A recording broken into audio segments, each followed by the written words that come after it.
আমরা এখন Kuakata sea beach এর পাশে যে মেরিন ড্রাইভ দিয়ে আমরা যাচ্ছি। সামনে দেখা যাচ্ছে বিশাল বঙ্গোপসাগর, সমুদ্র এবং সমুদ্র সৈকত।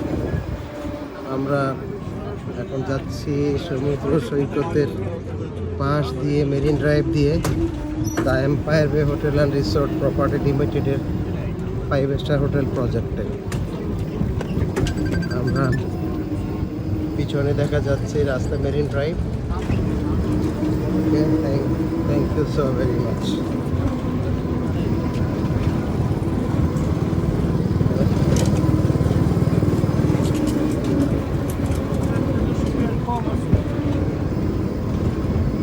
এখানে ছোট্ট ছোট্ট দোকানপাট দেখা যাচ্ছে মেরিন ড্রাইভের পাশে। সামনে বিশাল সাগর, অপূর্ব ভিউ দৃশ্য আপনারা সবাই দেখতে পাচ্ছেন।